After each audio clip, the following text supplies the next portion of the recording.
a man at the absolute peak of his success, the brilliant CEO of a billion-dollar tech firm, makes a choice that will echo through the halls of power and shatter the lives of everyone he knows.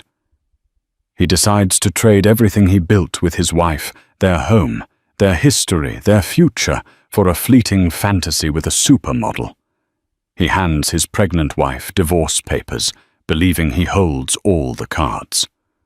What he doesn't know is that the quiet gentlewoman carrying his child is the daughter of the one man who can destroy him, completely the silent, invisible owner of his entire company. This isn't just a story about a breakup. It's about the catastrophic fallout when ambition collides with a secret that's been hiding in plain sight. The penthouse apartment felt less like a home and more like a showroom for a life well lived. Floor-to-ceiling windows offered a panoramic, godlike view of downtown Chicago, the city lights twinkling below like a carpet of fallen stars. This was the world William Sterling had built. At 34, he was the boy wonder CEO of Aura Innovations, a tech company whose sleek, intuitive smart home devices had become the gold standard for modern luxury. He was handsome, ruthless in the boardroom, and perpetually featured in magazines that chronicled the lives of the obscenely successful. His wife, Olivia Prescott, was the picture of understated grace. While William was all sharp angles and tailored Italian suits, Olivia was soft curves and warm, intelligent eyes. She was the anchor to his soaring ambition, the quiet force that turned their glass box in the sky into a sanctuary. And now, at 5 months pregnant, she radiated a serene joy that seemed to soften even the apartment's cold, minimalist edges. Tonight she was preparing a late dinner, a simple rosemary chicken that filled the air with a comforting aroma. William was late, as he often was.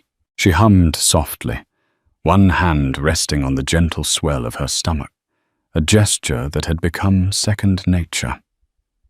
They'd already picked out a name, if it was a girl, Sophie. The chime of the private elevator announced his arrival. William stepped into the foyer, shrugging off his custom-tailored coat. He looked tired, but there was a strange electric tension in his posture. "You're late," Olivia said, her voice warm and without accusation. "Everything okay at the office?" "The usual fires," he replied, loosening his tie. He walked past her, avoiding her customary kiss, and poured himself a whiskey from the crystal decanter on the bar. 2 fingers neat, his evening ritual. "I saved you dinner," she said, motioning to the oven. "I'm not hungry." His voice was flat. He turned the amber liquid swirling in his glass, and the look on his face made the fine hairs on Olivia's arms stand up. The easy charisma was gone, replaced by a cold, transactional resolve she'd only ever seen him use on business rivals. "William, what is it?" she asked, her heart starting a low, anxious drumbeat. He took a slow sip of his whiskey, his eyes dark and unreadable. He placed the glass down with a decisive click and walked over to the black marble kitchen island. From his briefcase, he pulled out a slim manila folder and slid it across the polished surface. It stopped just inches from her hand. "I think we should talk, Olivia." She looked from his stony face to the folder. Her hand trembled slightly as she reached for it. Inside was a thick stack of papers filled with dense legal jargon. But she didn't need to read it. The words at the top of the first page leaped out at her sharp and cruel as broken glass petition for dissolution of marriage. The scent of rosemary chicken suddenly felt cloying, suffocating. The entire beautiful, perfect world she had so carefully nurtured tilted violently on its axis. What is this?" she whispered, her voice barely audible. The baby gave a small, insistent kick as if sensing its mother's distress. "It's a divorce settlement," William said, his tone devoid of any emotion. "I've been more than generous. There's a non-disclosure agreement, of course. My lawyers have arranged for everything. It will be clean and quiet." "Clean and quiet." She echoed the words, tasting like poison. Tears welled in her eyes, blurring the city lights into a smear of indifferent glitter. "William, I'm pregnant. We're having a baby." "The settlement has a substantial trust fund for the child," he said, as if discussing a line item in a budget report. "You'll both be taken care of for life. You won't have to worry about anything." He said it as if money was the only thing she could possibly be worried about. The betrayal was so immense, so sudden, it was like being plunged into ice water. She stared at him. This man she had loved, this man. She had built a life with the father of her unborn child, and saw a complete stranger. Why? The question was a raw, desperate plea. "Who is she?" For the first time, a flicker of something annoyance, impatience crossed his face. He ran a hand through his perfectly coiffed hair. "It doesn't matter." "It matters to me," she cried, her voice cracking. "I deserve to know why you are throwing us away." He let out a heavy sigh, the sigh of a man burdened by an unpleasant but necessary task. "Her name is Serafina Monet." The name landed like a physical blow. Serafina Monet. The impossibly beautiful supermodel who was the new face of Aura's global marketing campaign. Olivia had seen the billboards all over the city. Serafina draped over their latest smart hub, her eyes promising a world of sleek, effortless perfection. Olivia had even met her once at a company gala.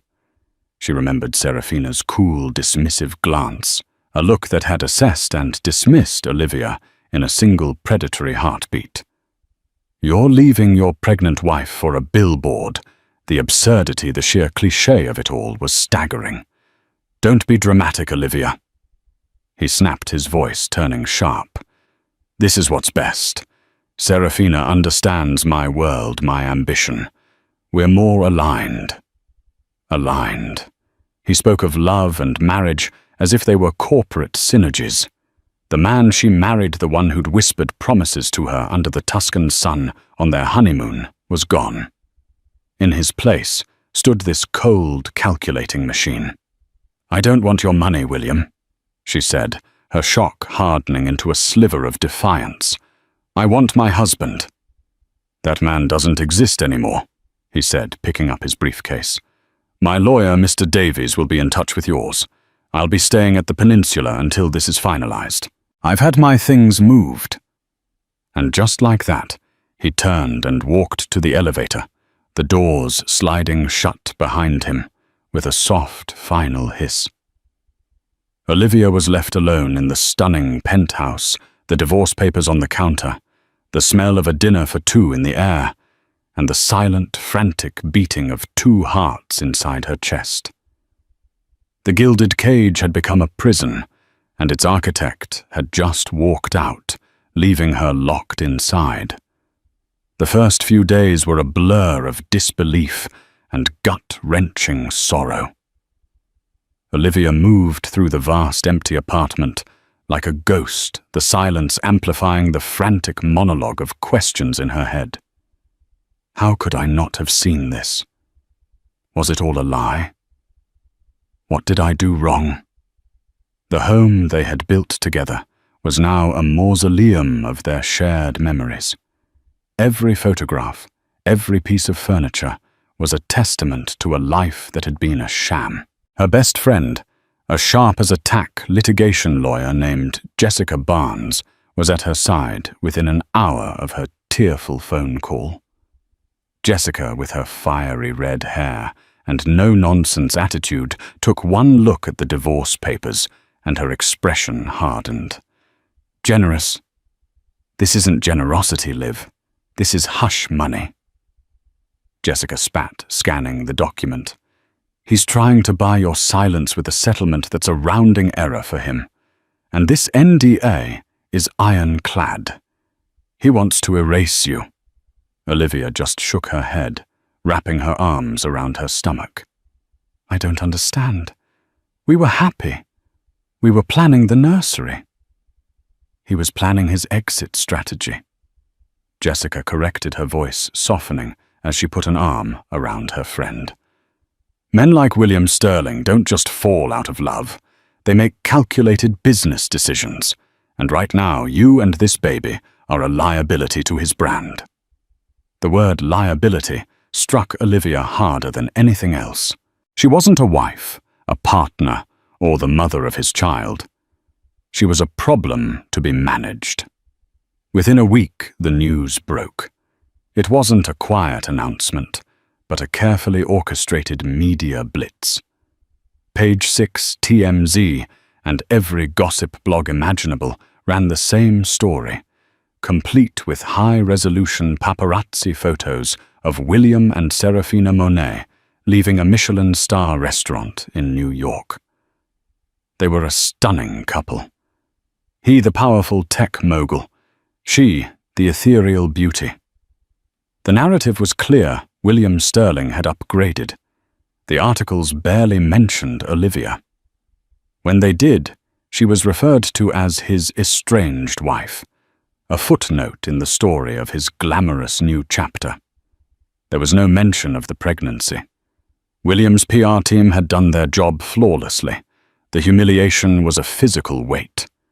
People she knew, friends of the couple, suddenly stopped returning her calls. Their social circle, she quickly realized, had never been hers. It was William's. She was just a temporary accessory. William's lawyer, a piranha named Gregory Davies, began a campaign of relentless pressure. He called daily, his tone oozing with condescending pity. "Mrs. Sterling," he'd begin. "My client is prepared to be very reasonable, but his patience is not infinite. We would all like to see this resolved amicably, for the sake of the child." The veiled threat was always there. Sign the papers, take the money, and disappear, or things would get ugly. They would drag her name through the mud, paint her as an unstable gold digger trying to trap a wealthy man. Jessica was her rock. "Don't you dare sign anything," she commanded. "We're going to fight this, not for his money, but for your dignity." But fighting felt impossible. Olivia felt fragile, exposed. The stress was taking a toll. Her doctor warned her to stay calm, that extreme anxiety wasn't good for the baby. So with a heavy heart, she made a decision. She couldn't stay in that penthouse, surrounded by ghosts. She packed a few suitcases, left the keys on the counter next to the now wilted flowers William had sent her last week, and walked away from the life she had known. She found a small two-bedroom apartment in Lincoln Park, a quiet neighborhood with tree-lined streets that felt a world away from the cold glass tower downtown. It was modest, but it was hers. For the first time in years, she felt a sense of autonomy, however terrifying it was. It was there, surrounded by moving boxes, that she finally allowed herself to confront the biggest question of all her father. Marcus Prescott was a quiet, unassuming man who lived a simple life in rural Wisconsin. He'd been an engineer, or so he'd always told her. He was a widower, a devoted father who had raised Olivia on his own after her mother passed away when she was young. He valued hard work, integrity, and above all, privacy. He had never been impressed by William's wealth or status, only concerned with whether he made his daughter happy. Olivia had called him the day after William left. She'd told him they were separating, editing the story, to spare him the ugliest details. His voice had been full of concern. "Are you okay, Liv? Is the baby okay?" That was his only question. "We're fine, Dad. I'm fine." She'd lied, choking back a sob. "Whatever you need, you just tell me. You know that." She knew. But calling him to ask for help felt like admitting she had failed. William had been her choice, her life. She wanted to prove to herself more than anyone that she could stand on her own 2 feet even now. She had a master's degree in architectural history that she'd never used content to support William's career. Maybe it was time to change that. But as the weeks turned into a month, the reality of her situation sank in. William had frozen their joint accounts. The generous offer was contingent on her signing the NDA. Without it, she had nothing but the small savings account in her own name. She was a pregnant, soon-to-be single mother with a resume that had a 7-year gap on it. The final straw came in the form of a glossy magazine cover in the checkout line at the grocery store. It was Vanity Fair. On the cover, William and Serafina were posed in his penthouse, her penthouse. The headline read, "Power and Passion, Tech Visionary." William Sterling and supermodel Serafina Monet on building a new empire. Inside the article was a nauseating tribute to their cosmic connection and shared vision. William was quoted as saying, "For the first time in my life, I feel like I've met my true equal." He had erased her. In the story of his life, she was being written out, her entire existence redacted. As she stood there, the magazine trembling in her hands, a cold, hard resolve settled deep in her bones. Dignity was one thing, justice was another. He had not just left her. He had tried to annihilate her legacy, her very reality. That evening she sat in her small apartment, the city lights of a different, more humble Chicago outside her window. She picked up her phone. She didn't call her dad's personal number. Instead, she dialed a number she hadn't used in years, the direct line to a man named Mr. Harrington, her father's fiercely loyal and discreet personal attorney. "Mr. Harrington," she said, her voice steady and clear. "It's Olivia Prescott. I need to talk to you about my father's primary business interest, the one in Chicago. I believe it's called Aura Innovations." In the gleaming steel and glass headquarters of Aura Innovations, William Sterling was king. He strode through the open-plan office like a conquering hero, his employees parting before him like the Red Sea. His divorce was old news, his relationship with Serafina a source of public fascination. The company's stock was soaring, buoyed by the endless free publicity. He felt invincible. Serafina was a constant presence at his side.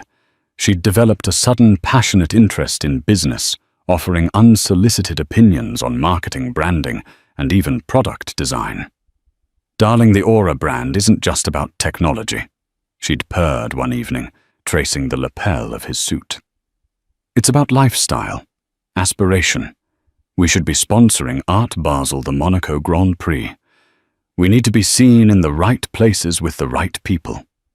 William, blinded by her beauty and the validation she offered, readily agreed. He began pouring company money into vanity projects, sponsoring Serafina's favorite designer at Paris Fashion Week, a multi-million-dollar Aura Experience yacht party at Cannes, and a new ill-conceived line of Aura by Serafina, designer smart mirrors, that were hemorrhaging money in R&D. This shift did not go unnoticed by David Chen Aura's meticulous and unassuming chief financial officer. David had been with the company since its early days. He was a numbers man, a pragmatist who believed in fiscal responsibility and sustainable growth. He watched the new expenditures with mounting alarm. He requested a meeting with William, armed with spreadsheets and projections that painted a grim picture. "William, the marketing spend is up 300% this quarter," David said, pointing to a graph showing a steep upward curve. The ROI on these lifestyle events is negligible. We're burning through our cash reserves at an unsustainable rate. The board is going to have questions." William waved a dismissive hand. "The board answers to me, David. You're thinking like an accountant. I'm thinking about brand equity. We're not just selling gadgets anymore. We're selling a dream. This dream is costing us a fortune." David pressed his anxiety palpable. "And this Serafina mirror project, the preliminary data shows almost no market demand. It's a folly." "It's an innovation," William corrected, his voice laced with irritation. "Serafina has her finger on the pulse of the luxury market. You need to have a little more vision." But David's concerns weren't just about spending. He was the one who had to communicate with their majority shareholder, a notoriously private investment firm known only as MP Holdings. For years, MP Holdings had been a silent partner. They owned 60% of the company, a controlling interest, but had never once interfered with William's management. Their instructions, delivered through a small, prestigious law firm in Milwaukee, had always been the same: run the company as if it were your own. We trust your judgment. Lately, however, the inquiries from the law firm representing MP Holdings had become more frequent and pointed. They were requesting detailed breakdowns of expenditures, minutes from executive meetings, and projections for the next 2 fiscal years. The tone was no longer passive, it was forensic. "I'm getting daily emails from Harrington's office," David told William, looking troubled. "They're asking about the new marketing budget. They want a full P&L on the Serafina Mirror project. They've never been this involved." William scoffed. "They're probably just some faceless fund managers getting nervous. Send them the reports. They'll be dazzled by the press we're getting." He truly believed it. In his mind, the company was his creation, his genius made manifest. MP Holdings was just old money, lucky to have gotten in on the ground floor. William Sterling was the engine. He was Aura Innovations. Meanwhile, in a quiet law office in Milwaukee, Mr. Harrington was compiling a dossier. It was thick, detailed, and damning. It contained David Chen's concerned emails, every extravagant expense report, every negative market analysis of William's pet projects. And it also contained a signed affidavit from Olivia Prescott, detailing the emotional distress and coercion she had been subjected to, along with a medical report from her obstetrician on the physical effects of that stress. Mr. Harrington was a calm, grandfatherly man with kind eyes that missed nothing. He'd known Olivia since she was a little girl. He had worked for her father for over 40 years, and his loyalty was absolute. "He's arrogant, Marcus," Harrington said over a secure phone line to his employer. "He's treating the company like his personal piggy bank. The CFO is practically screaming for help, but Sterling won't listen." On the other end of the line, Marcus Prescott's voice was quiet, but it carried the weight of immense power. "And Olivia, she's strong, stronger than he ever gave her credit for. She's focusing on the baby, but she's ready. She understands what needs to be done." There was a long pause. Marcus was not a man given to rash decisions. He had watched William Sterling for years, believing he had found a brilliant, ambitious young man to steward the company he had painstakingly built from a small workshop in his garage into a global powerhouse. He had given William autonomy, wanting to see what he would build free from interference. He'd seen William's ambition as an asset. Now he saw it as a cancer. "The man I entrusted with my company is threatening the well-being of my daughter and my grandchild," Marcus said, his voice dropping to a dangerously low temperature. "He has mistaken my silence for absence. It's time to remind him who owns the board." Harrington knew what this meant. "I'll make the arrangements," he said. "I will call an emergency meeting of the board of directors for next Monday." "Good," Marcus replied. "And Harrington, make sure Mr. Sterling's personal lawyer is present. I want him to have counsel when his world comes to an end." The storm had gathered. The pressure was dropping. And in his glass tower in Chicago, William Sterling, utterly oblivious, was busy approving the designs for a diamond-encrusted smart mirror. Convinced the thunder he was hearing was the sound of applause. The summons for the emergency board meeting arrived on a Friday afternoon via a curt, formal email from Mr. Harrington's office. The stated purpose was vague: to discuss urgent matters of corporate governance and fiscal strategy at the behest of the majority shareholder. William read the email with a flash of annoyance, not alarm. He saw it as a bureaucratic hassle, a box-ticking exercise demanded by some nervous investors. He forwarded it to David Chen with a one-line directive: "Get all the recent positive press clippings and sales forecasts ready. We'll put their minds at ease." He spent the weekend with Serafina in the Hamptons, chartering a yacht and attending an exclusive white party. He was the center of attention, the titan of tech with a supermodel on his arm. The meeting on Monday was a distant nuisance, a small cloud in his otherwise perfect blue sky. On Monday morning, he arrived at the Aura headquarters, feeling untouchable. He wore a charcoal grey suit that probably cost more than his assistant's car, his confidence radiating from him like a physical force. He'd asked his lawyer, Gregory Davies, to join him more as a power play than a necessity, a signal to the board that he was not to be trifled with. "Just a formality, Greg," William said, as they rode the elevator up to the 50th floor boardroom. "We'll show them a few hockey stick growth charts, flash a few magazine covers, and we'll be out of there in an hour." Davies nodded, his expression smug. "They'd be fools to challenge you. You are the company." They entered the boardroom. It was a cathedral of corporate power with a long mahogany table and a wall of glass overlooking the city. The other 4 board members were already seated. They were older, seasoned executives who had always been deferential to William. Today, however, they looked tense.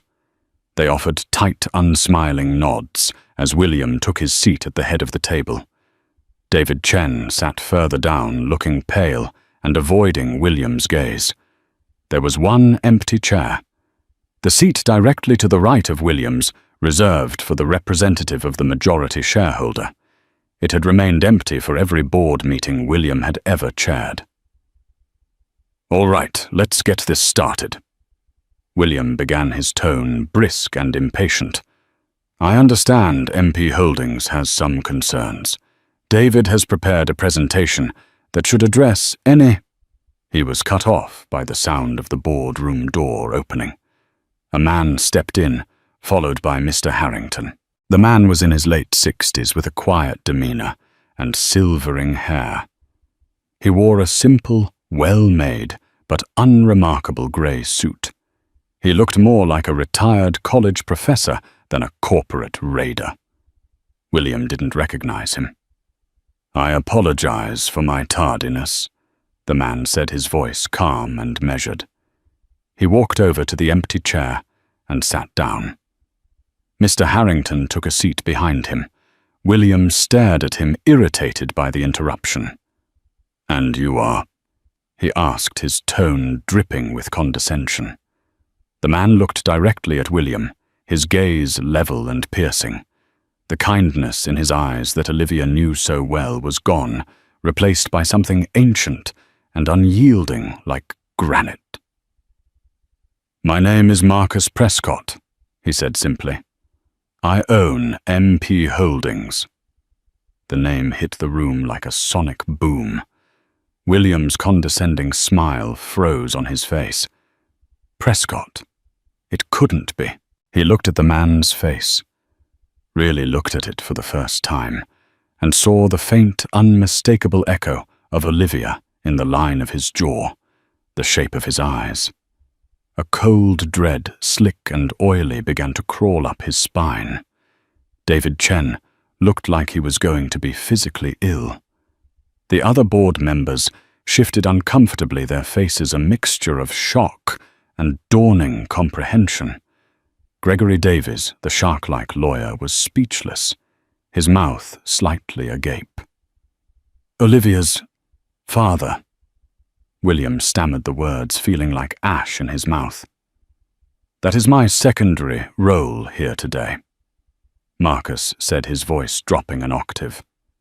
"My primary role is that of the man who owns 60% of this company, the man who personally approved the seed funding that took you from a garage tinkerer to a CEO, the man whose trust you have used, abused, and betrayed."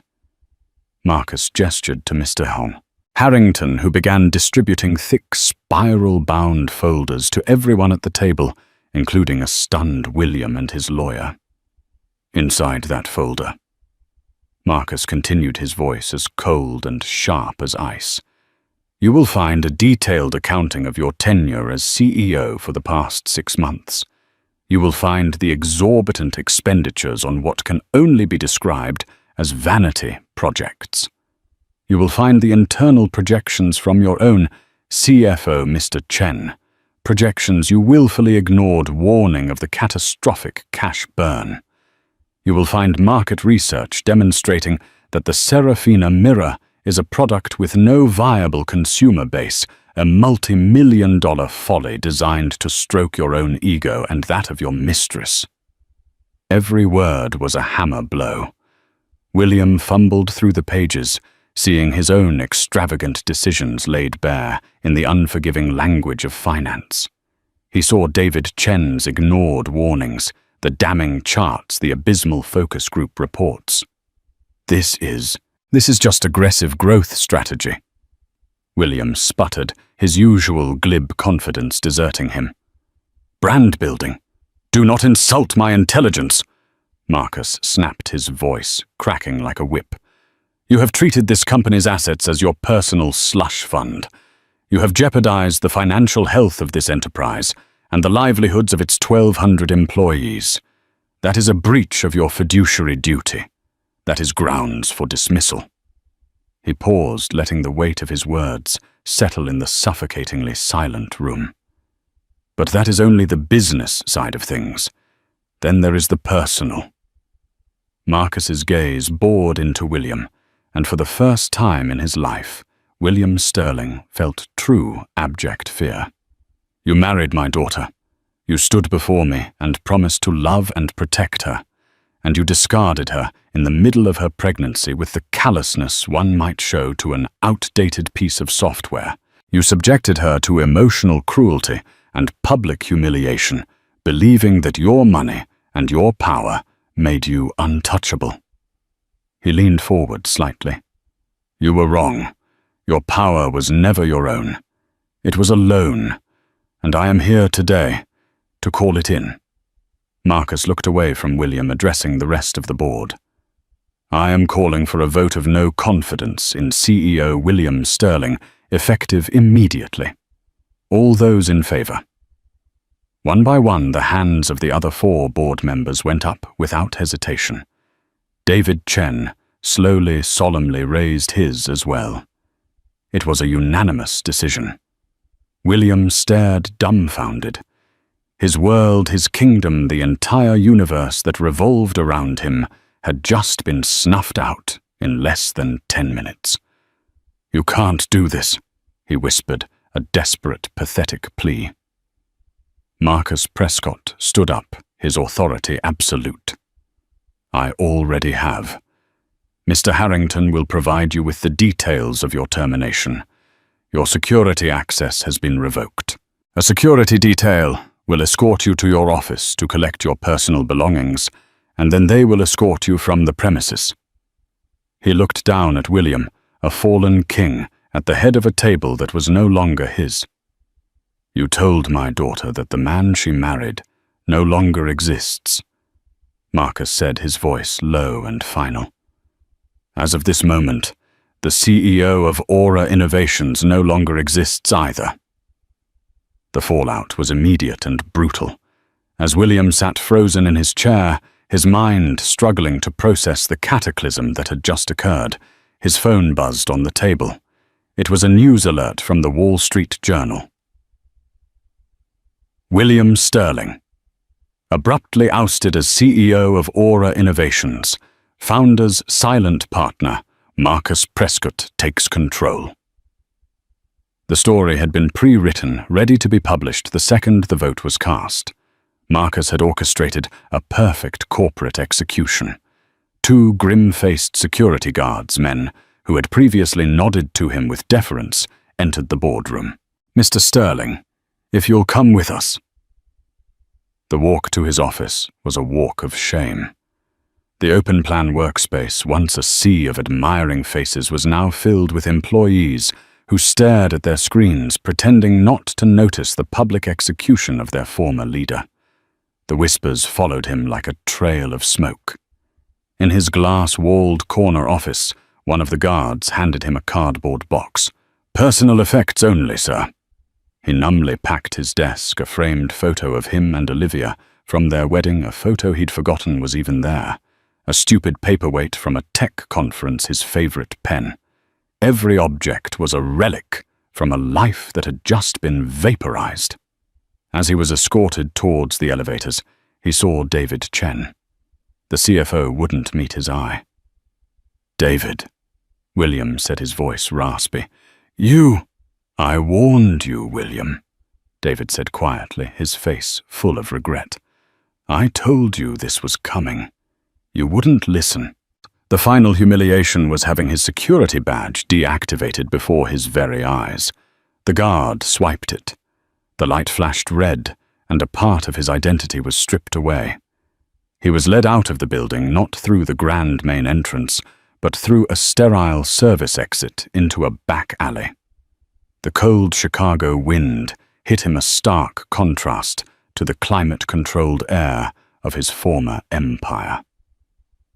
He stood there for a moment, clutching his small box of belongings, a captain unceremoniously thrown off his own ship. His first instinct was to call Serafina. He needed her. He needed her to tell him this was all a mistake, that his power wasn't gone. He fumbled for his phone and dialed her number. She answered on the second ring, her voice bright and breathless. "William, darling, I was just about to call you. You will not believe who I'm having lunch with. It's the casting director for the new James Bond film, Sarah," he said, his voice cracking. "Something's happened." "Oh." The brightness in her voice dimmed slightly. "Is it about the mirror launch? Did you get the diamond prototype approved?" "No, I've been fired." The words felt foreign, impossible. There was a dead silence on the other end of the line. For a full 10 seconds, the only sound was the distant city traffic. "Fired," she finally said, her voice completely changed. It was flat cold, stripped of all its practiced warmth. "What do you mean, fired?" "Olivia's father. He owns the company. He owns everything. He just fired me." Another pause. He could hear the clinking of cutlery in the background, the murmur of a restaurant. He could almost picture her weighing her options, calculating her next move with the same ruthless efficiency he had once admired. "Listen, William," she said, her voice now distant and clipped. "I'm in the middle of something very important right now. My agent is calling. I have to go." "Sarah, wait." The line went dead. He stood there, phone in hand, staring at the brick wall of the alley. She hadn't even said she was sorry. There was no sympathy, no support. The cosmic connection had been severed the moment his net worth plummeted. He had been a stepping stone, and she had just stepped off him onto the next one. He called his lawyer, Gregory Davies. "What the hell do we do, Greg? Can they do this?" Davies' voice was strained, the usual arrogant bluster gone. His ownership is legitimate, William. I've had my team looking into MP Holdings for the past hour. It's an ironclad private trust. He's the sole beneficiary. There's nothing we can do. He has absolute control. The lawyer cleared his throat. William, regarding my retainer, given the change in your financial circumstances, we'll need to discuss a new payment structure going forward. Even his legal shark was jumping ship. Desperate and utterly alone, William took a cab to the Peninsula Hotel, the luxurious suite he now called home. As he walked through the opulent lobby, the concierge gave him a look of strained pity. "Mr. Sterling, a message for you," he said, handing him a crisp hotel envelope. Inside was a letter from the hotel management, politely informing him that the corporate account used to pay for his suite had been suspended effective immediately. They would require a personal credit card to cover any further nights. His corporate cards, he soon discovered, had all been cancelled. He tried his personal American Express black card. Declined. A sick realization dawned on him. His entire liquid worth was tied up in company stock and bonuses assets that Marcus Prescott could and likely would freeze or claw back due to his breach of fiduciary duty. The unraveling was swift and total. Within a few hours, he had gone from a titan of industry to a man with a box of office supplies, a cancelled credit card, and a dead phone line, to a lover who had already forgotten his name. He was a ghost haunting the lobbies of a life he no longer owned. He had traded his wife, his child, and his integrity for a world of glittering surfaces, and he had just discovered that underneath there was nothing at all. While William's world imploded, Olivia's was quietly, carefully being rebuilt. The day after the board meeting, her father called her. There was no triumphant, "I told you so," in his voice, only gentle concern. "It's done, Liv," he said simply. "He's gone." Olivia felt a complex wave of emotions, relief, certainly, but also a strange, hollow sadness for the man he used to be, for the love she thought they had. "Thank you, Dad," she whispered. "You don't need to thank me for protecting my family," he said. "Now the real work begins. The company is in disarray. It needs stable leadership to reassure the employees and the market." "Are you going to run it?" she asked. "No," he said firmly. "I'm an engineer, not a CEO. I build things, I don't run them. Besides, this company's future isn't my legacy to define anymore. It's yours." Olivia was stunned. "Mine, Dad. I don't know the first thing about running a tech company." "You have a master's in architectural history," he reminded her. "You understand structure design and how people live and interact with the spaces around them. That's exactly what Aura Innovations does. It designs the architecture of the modern home. You have the vision William lost sight of. He got obsessed with celebrity and luxury. You understand the home part of smart home." He continued, his voice full of a pride she had not heard in a long time. "I'm appointing an interim CEO, a trusted colleague, to handle the day-to-day. But I'm creating a new position. I want you to be the chairwoman of the board of directors. You won't run the company, you will guide it. You will set its moral compass and its long-term vision. It's your birthright, Olivia, and it will be your child's legacy." It was a staggering proposition. For years she had willingly taken a back seat, believing her role was to support William's dream. The idea of having her own, of wielding that kind of influence, was both terrifying and exhilarating. But as she placed a hand on her now prominently rounded belly, she felt a surge of purpose. She wasn't just Olivia Prescott anymore. She was Sophie's mother. She had to build a world she wanted her daughter to grow up in. "Okay, Dad. she said, her voice filled with a newfound strength. "I'll do it." Her first act as chairwoman was to call an all-hands meeting at the company. Standing before the 1,200 employees, her pregnancy a quiet symbol of the future, she was a stark contrast to William's slick corporate persona. She spoke not of synergy or disruption, but of values. Aura Innovations was founded on a simple idea to make people's lives better and more connected. She said, her voice clear and steady. Somewhere along the way, we started chasing glamour instead of purpose. We started selling a lifestyle instead of solving problems. That ends today. Our focus is returning to our core mission, creating beautiful, intuitive technology that strengthens the family and the home. She announced her first major decision. The Aura by Serafina Mirror project was officially cancelled. The R&D budget would be reallocated to 2 new initiatives. First, a new division focused on accessibility tech, designing products for the elderly and people with disabilities.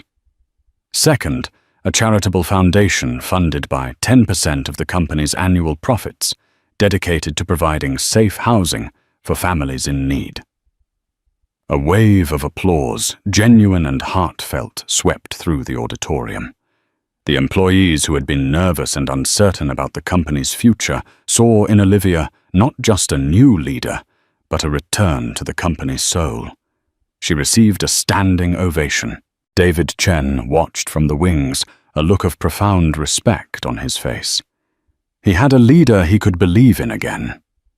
Over the next few months, Olivia blossomed in her new role. She was a natural. She listened more than she talked. She valued her team's expertise, and she led with a quiet empathy that inspired fierce loyalty. She moved the company out of the ostentatious downtown skyscraper and into a modern, collaborative campus in a revitalized industrial district, a space designed for innovation, not just for showcasing a view. 2 months later, Olivia gave birth to a healthy, beautiful baby girl. She named her Sophie. As she held her daughter in her arms, she looked around the warm, sunlit room in her Lincoln Park home, a home she had bought with her own salary, and felt a sense of peace she hadn't known was possible. She was not a wife who had been discarded. She was a mother, a leader, and the architect of her own life. She was building a different kind of empire, one founded not on ego and greed, but on integrity and purpose. A year and a half later, the new campus of Aura Innovations was bathed in the crisp light of a perfect Chicago autumn. The sprawling industrial chic complex, converted from a series of old brick warehouses, was a testament to Olivia's vision. Gone was the cold, imposing skyscraper that served as a monument to a single man's ego. This place was designed for people. Green roofs, collaborative open-air courtyards, and a subsidized daycare hummed with a quiet, productive energy. William had built a vertical kingdom to be admired from afar. Olivia had cultivated a horizontal community to be lived in. She was walking through the main R&D lab, a space that buzzed with creativity. A recent feature in Wired magazine had dubbed her the conscience of Silicon Prairie, a title that made her blush, but also filled her with a sense of deep pride. She wasn't a coder or an engineer, but she had an intuitive grasp of human-centered design. She stopped at a workstation where a young engineer, Maria, was testing their newest flagship product. "How is the Guardian prototype coming along?" Olivia asked, her voice warm. The Guardian was her passion project, an elegant, non-intrusive home monitoring system designed for seniors living alone. It used ambient sensors and machine learning to detect anomalies in daily routines, a prolonged period of inactivity, and could alert family members or emergency services. It was the antithesis of the diamond-encrusted smart mirror. The fall detection algorithm is at 99.8% accuracy. Maria said, her face alight with excitement. And we got a letter yesterday from one of our beta testers, an 82-year-old man in Ohio. His daughter lives 3 states away. He said for the first time in 5 years, she stopped calling him 3 times a day, just to make sure he's okay. He said he feels like he has his independence back, and she has her peace of mind. Olivia's eyes welled up slightly. This was the ROI she cared about. This was the metric of success that mattered. That's wonderful, Maria. Keep up the incredible work. This professional fulfillment was mirrored by a personal joy that was deeper and more profound than anything she had ever known. Her life now revolved around a different, much smaller son, her daughter Sophie. That Saturday, her Lincoln Park brownstone was filled with the sweet smell of banana pancakes and the sound of tiny feet pattering on hardwood floors. Sophie, now a curious and determined toddler, with her mother's smile and her grandfather's calm, observant eyes, was the undisputed ruler of the household. Marcus was visiting for the weekend, as he did most weekends. He was on the floor, his suit and tie persona completely gone, replaced by a soft sweater and an expression of pure adoration as he helped Sophie stack a wobbly tower of wooden blocks. "Higher! Grandpa, higher!" Sophie squealed with delight as the tower finally tumbled the blocks, scattering across the colorful rug. Olivia knelt down, placing a plate with a small, syrupy pancake on the coffee table. "Breakfast is served, my little architect." Marcus watched her, a gentle smile on his face. "You know," he said quietly, "when I started the company in my garage all those years ago, I dreamt it would one day build amazing things. But I never imagined the best thing it would ever build is this."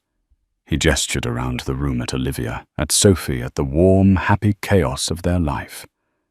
"You took the pieces he broke, and you built a real home, Liv, for you and for her. I'm so proud of the mother you are." His words touched her deeply.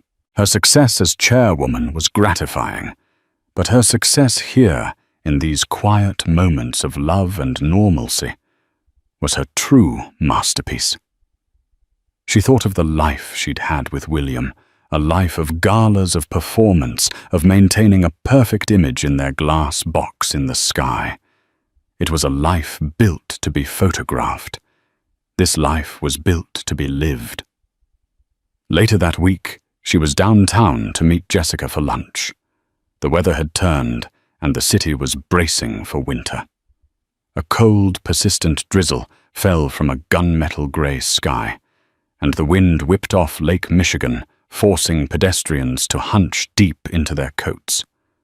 Olivia stood at a busy intersection on Michigan Avenue, waiting for the light to change when a man across the street caught her eye.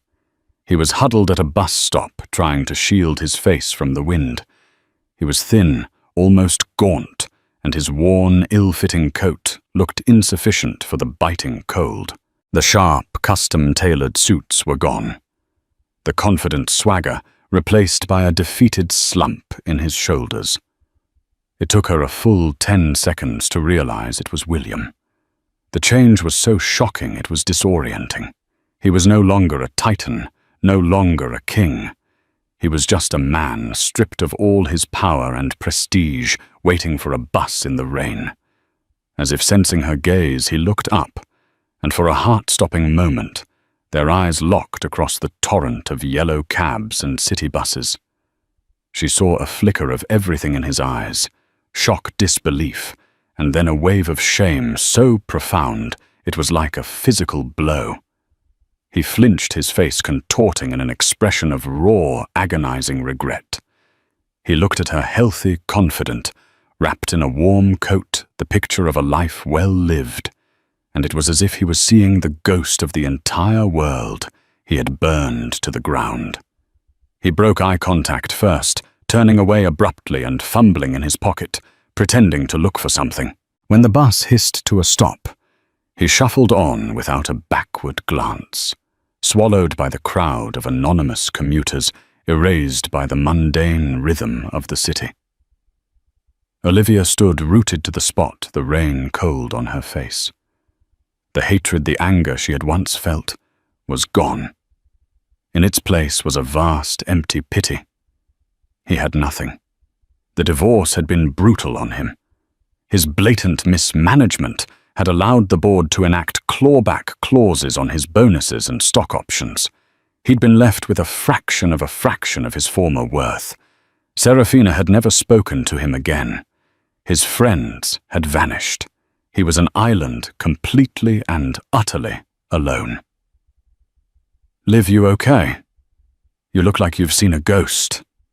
Jessica had come up behind her, putting a hand on her arm. Olivia took a slow breath, the cold air filling her lungs. "Something like that," she murmured. Seeing him wasn't a shock of pain, but a quiet moment of finality. He was a postscript to a chapter she had finished reading long ago. He had chased a supernova, a blindingly brilliant existence that was always destined to collapse into a black hole. She had chosen to cultivate a garden, tending to it with patience and purpose, and now it was flourishing beyond her wildest dreams. Her phone buzzed in her pocket. It was a picture message from Sophie's daycare. It was a blurry photo of her daughter, face lit up with a triumphant grin, having just taken her first few wobbly, independent steps. A real, unburdened smile spread across Olivia's face.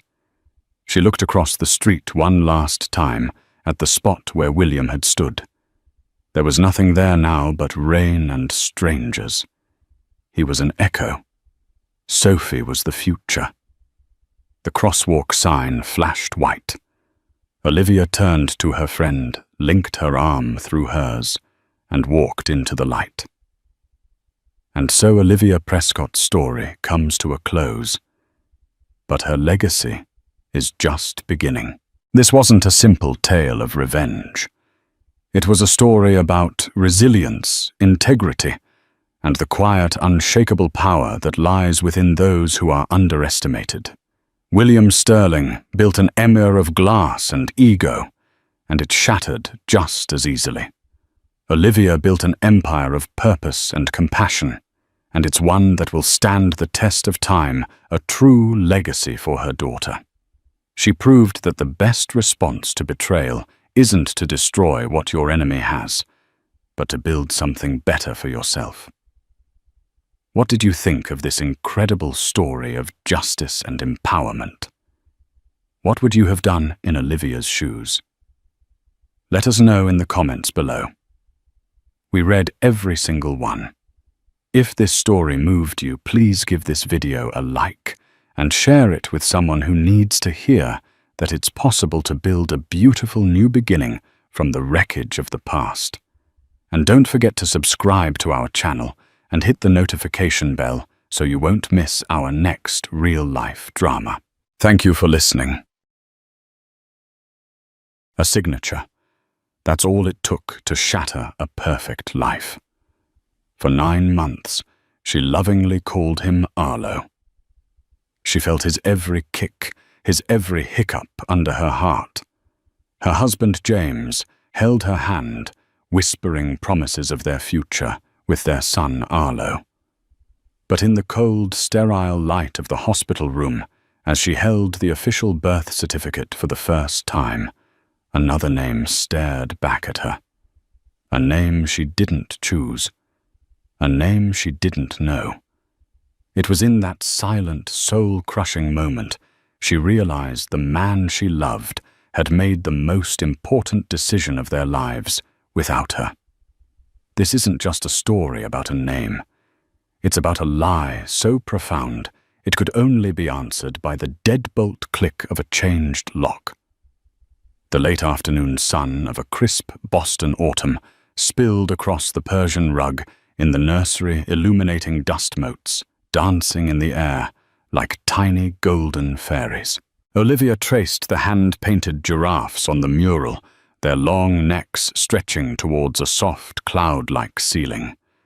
Everything was perfect. Almost. For the past 6 months, this room in their sprawling Chestnut Hill home had been her sanctuary, a place of quiet anticipation, insulated from the subtle but immense pressures that came with marrying into the Sterling family. James was different. He was her anchor in the often choppy waters of his family's old money society. He was the one who saw her Olivia Chen, the art gallery curator with a sharp eye and a sharper wit, not just a suitable match for the Sterling heir. Their love story felt like a modern fairy tale. He'd walked into her gallery to appraise a piece for his mother, and had been captivated not by the art, but by the passionate way she spoke about it. He was handsome, kind, and to his family's quiet chagrin, utterly besotted with her. Now at 38 weeks pregnant, Olivia felt a nesting instinct so powerful it was a physical force. Every tiny detail of this room was a testament to her love for their unborn son. The crib, a sleek modern design she'd picked out, stood in stark contrast to the heavy ornate furniture that filled the rest of the 6-bedroom mansion. "It has no character," her mother-in-law Eleanor Sterling had commented during her last visit, running a dismissive manicured finger over the crib's smooth oak finish. "A baby needs heritage." "Wait." Olivia had just smiled, patting her enormous belly. "He'll have plenty of that, Eleanor. We want him to have a little bit of lightness, too." The name was part of that lightness. Arlo Cole Sterling. Arlo for her late grandfather, a kind, gentle man who taught her how to paint. Cole because she simply loved the sound of it, strong and clear. James had agreed instantly. Arlo Cole Sterling, he'd whispered into her hair just last night. His hands splayed protectively over her stomach, feeling the baby's rhythmic movements. "I can't wait to meet him, Liv. Our son." The memory was so sweet, so vivid, it made her ache. She lowered herself carefully onto the plush rocking chair, the one James had spent an entire Saturday assembling, and let out a contented sigh. Their life was a dream. The brownstone on Beacon Street had been traded for this palatial house when they found out she was pregnant. James's software company was thriving, and her gallery was gaining prestige. They had everything. But sometimes, in the quiet moments, a sliver of unease would prick at her. It was in the way James's tone would shift when his mother called, a subtle deference creeping in. It was in the casual mentions of the family trust and the board meetings he now had to attend. He'd always shielded her from the most suffocating aspects of his lineage. But since the pregnancy, the Sterling name seemed to be closing in a gilded cage, masquerading as a life of privilege. The firstborn son carries the legacy Olivia Eleanor had told her over a tense lunch at the Harvard Club. It is a responsibility James is finally beginning to understand. Olivia had brushed it off. James loved her. James loved their plans for their son. The name was settled. The future was theirs to write. A sharp, low cramp seized her, stealing her breath. She gripped the arms of the rocking chair, her knuckles turning white. Another one followed, stronger this time. Her heart began to pound, a frantic drum, against her ribs. She looked at the hospital bag, packed and waiting by the door. It was time. She called James, her voice trembling with a mixture of fear and exhilaration. "It's happening," she breathed. "I'm on my way, Liv. I'll be there in 20 minutes. I love you." As she waited, she walked one last time around the nursery, her hand trailing over the crib, the changing table, the bookshelf filled with stories she couldn't wait to read. "We're going to meet you soon, Arlo," she whispered to her belly. "We're so ready for you." The contraction that hit her as she heard James's car screech into the driveway was so intense it brought her to her knees. This was it. The end of the waiting. The beginning of everything. She had no idea how right she was. The first 24 hours were a blur of primal effort and transcendent joy. The labor was long and arduous, but James was by her side, a steady presence, his hand in hers, his voice a constant stream of encouragement. And then at 4:17 a.m., their son arrived with a lusty cry and a full head of dark hair, just like his father's. When the nurse laid him on her chest, warm and squirming, the world dissolved. Nothing else existed.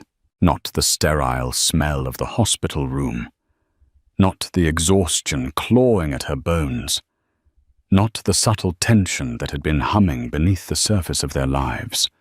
There was only the weight of her son, the soft press of his cheek against her skin. "He's perfect, Liv." James whispered, his voice thick with emotion as he kissed her forehead, then the baby's head. "Just perfect. Arlo." She sighed, tears of happiness streaming down her face. "Hi, Arlo." They spent the next day in a blissful bubble. Visitors were kept to a minimum at Olivia's request. Even Eleanor was held at bay, a fact for which Olivia was profoundly grateful. It was just the three of them, a new family learning the rhythms of each other.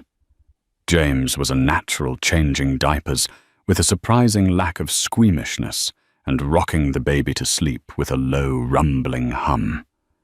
Olivia watched him, her heart so full she thought it might burst.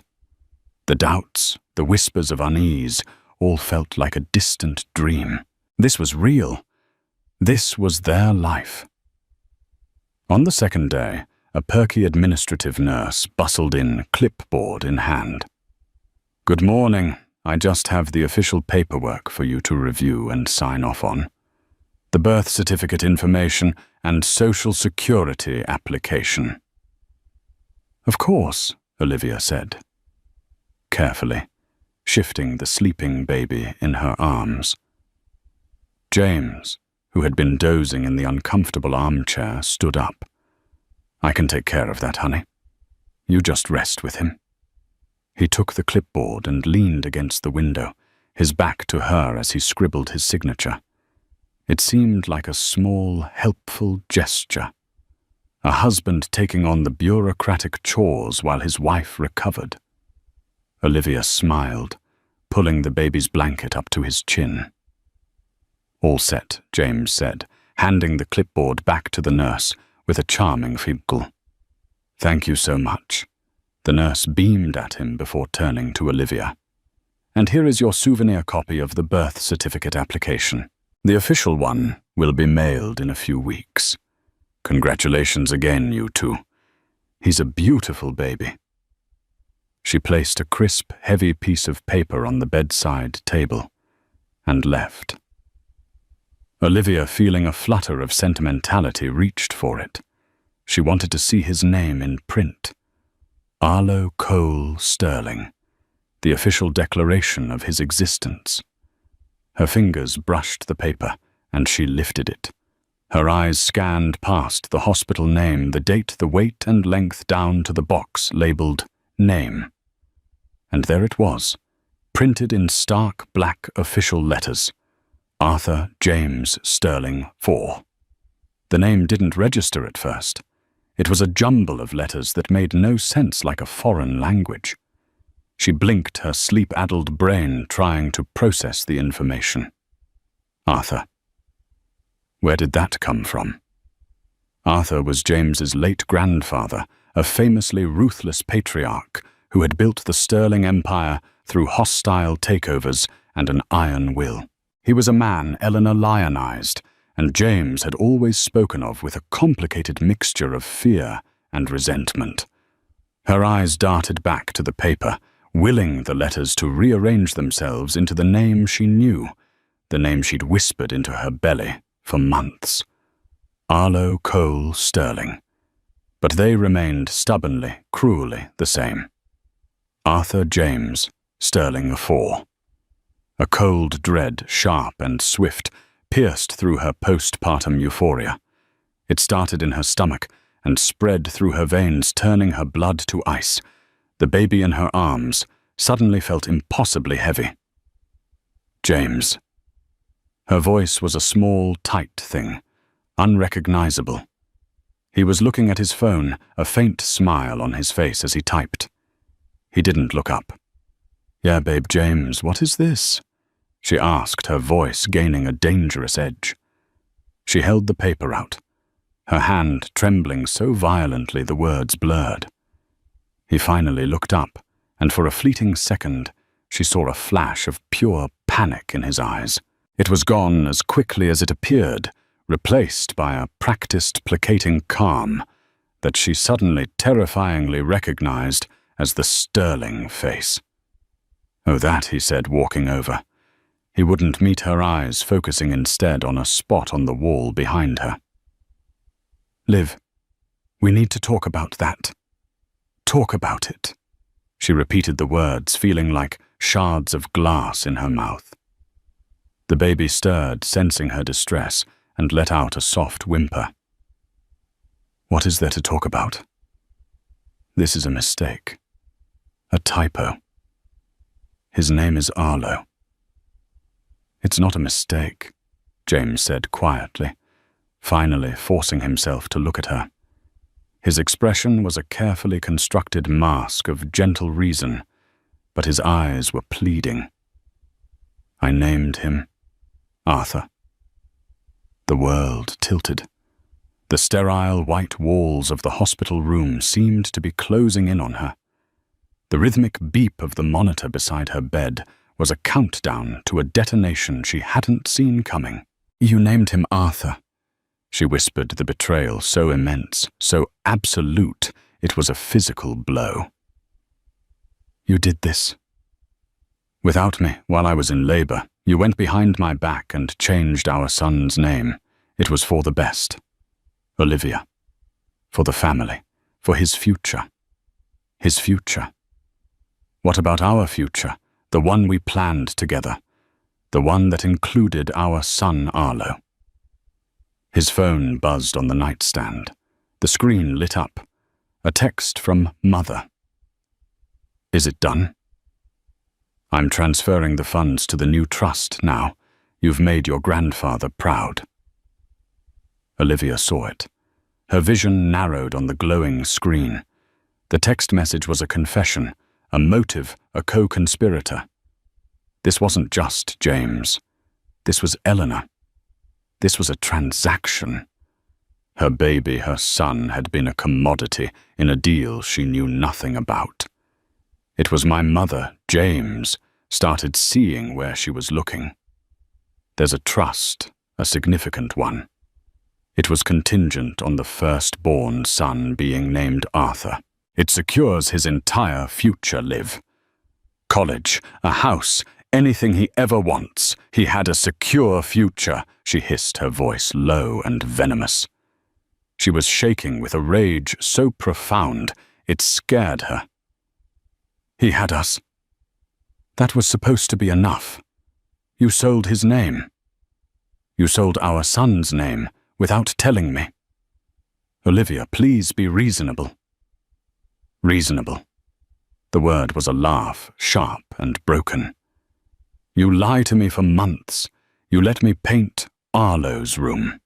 You let me call him by that name. You hold my hand while I'm screaming in pain, all the while knowing you're going to erase a part of me, a part of us on a legal document the second you get the chance. And you want me to be reasonable." She looked down at the baby in her arms. This beautiful, perfect stranger, now saddled with the legacy of a man he'd never know a name that felt like a brand seared onto his skin. And in that moment, the love for her husband curdled into something cold and hard and unrecognizable. She looked at James, at his handsome, pleading face, and saw not the man she loved, but a stranger wearing his skin, a pawn in his mother's dynastic games. "Get out," she whispered. "Liv, please. Get out." Her voice cracked, but it held a core of steel he had never heard before. "Get out of this room. Now." He hesitated, then saw the look on her face and knew there was no arguing. He backed away slowly, his hands held up in a gesture of surrender, and slipped out the door, closing it softly behind him. Olivia was left alone in the silent room, with the beep of the monitor, the weight of her son, and the crushing weight of the lie. She looked from the baby's innocent face to the birth certificate. Arthur James Sterling IV. It was a declaration of war, and she had no intention of losing. The ride home from the hospital was a study in suffocating silence.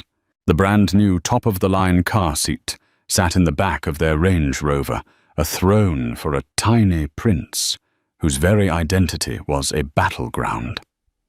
Olivia sat in the back with the baby, her body angled away from James, creating a physical barrier that mirrored the chasm that had opened between them. James tried sporadically to breach the silence. "The house is all ready for him," he said, his eyes finding hers in the rear-view mirror. Mrs. Gable stocked the fridge. Olivia stared out the window, watching the familiar scenery of Chestnut Hill slide by. The stately brick homes, the manicured lawns, the ancient, sprawling oaks.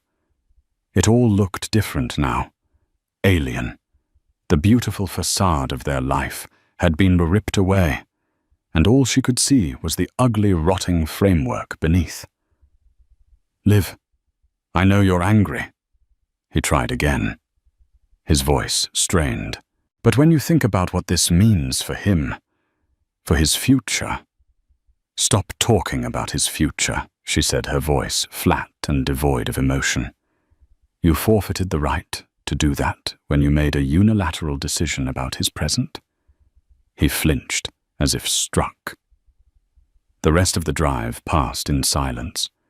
When they pulled into the long, sweeping driveway of their home, Olivia's heart, which she thought couldn't sink any lower, dropped. There, parked near the grand entrance, was Eleanor's black Mercedes, her driver standing stoically by the door. "What is she doing here?" Olivia demanded, her exhaustion warring with a fresh surge of adrenaline. She wanted to be here to welcome her grandson home. "James," said his voice, taking on that familiar, deferential tone. "The first Arthur in 2 generations. It's a big day for her." Her grandson, Olivia, repeated the words, tasting like poison. She looked down at the sleeping baby. She bought and paid for this moment, didn't she? Well, I hope she enjoys it. Without waiting for James to open her door, she got out, unbuckled the car seat with practiced numb efficiency, and carried her son towards the house, her sanctuary, that now felt like enemy territory. Eleanor was waiting just inside the marble foyer, dressed in a Chanel tweed suit, her face a perfect mask of benevolent matriarchy. "Olivia, darling," she cooed, gliding forward, her arms outstretched. "Let me see him. Let me see my little Arthur."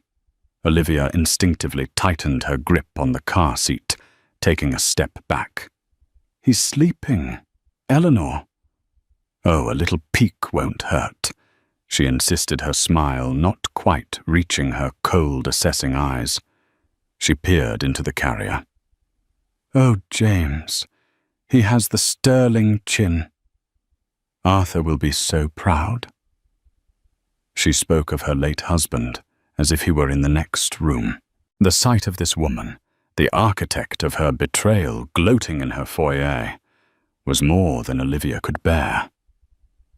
She felt a wave of dizziness, the postpartum hormones, sleep deprivation, and white-hot rage churning into a toxic cocktail. "I need to take him upstairs," Olivia said, pushing past her and James. "He needs to be fed." She fled up the grand curving staircase, her footsteps muffled by the thick runner. She could hear their voices below, James's low and placating, Eleanor's crisp and commanding. She didn't want to hear them. She locked the door to the master bedroom suite, a click that echoed the shutting down of her own heart, and finally allowed herself to break. She laid the baby in his bassinet beside the bed and sank to the floor, silent sobs racking her body. She cried for the loss of her son Arlo. She cried for the loss of her husband, the man she thought she knew, and she cried for her own naivety, for believing their love could conquer the gravitational pull of the sterling name and its fortune. Hours passed. She fed the baby, she changed him. She held him close, whispering the name she'd chosen for him, over and over again, a desperate incantation. Arlo. Your name is Arlo.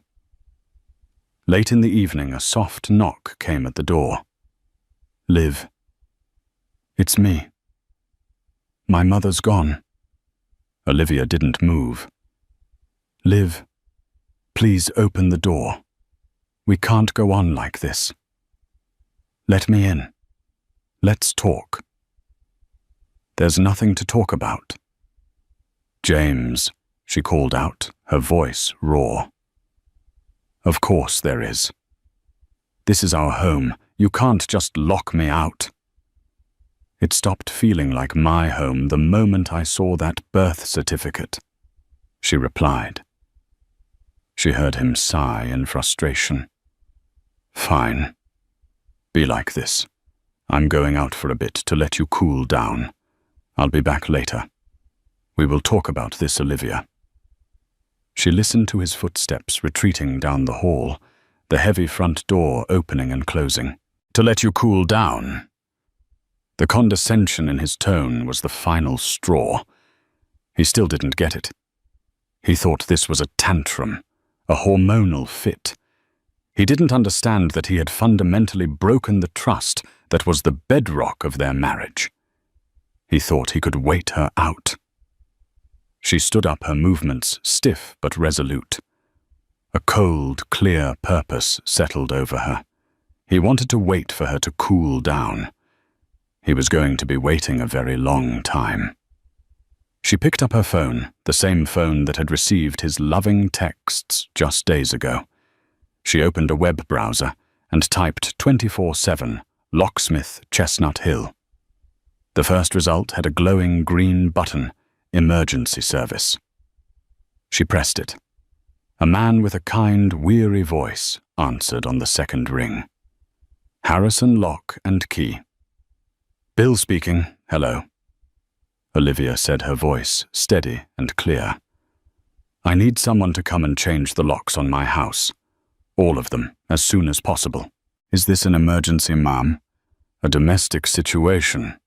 Olivia looked at the sleeping baby, at the opulent room that felt like a prison.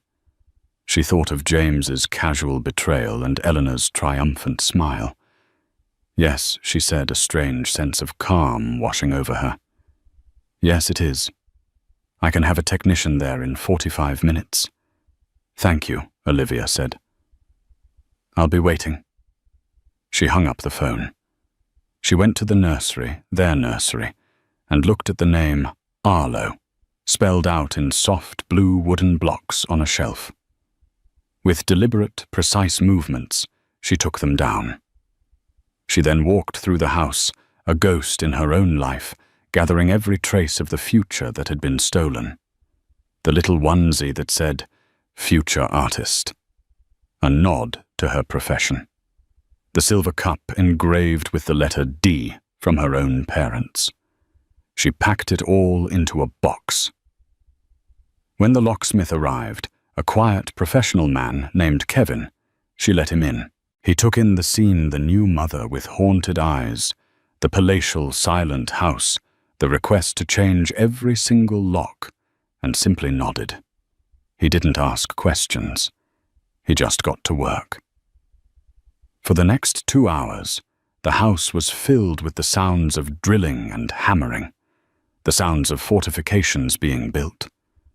With each turn of the screwdriver, each click of a new tumbler falling into place, Olivia felt a layer of her grief and helplessness fall away, replaced by a cold, hard resolve.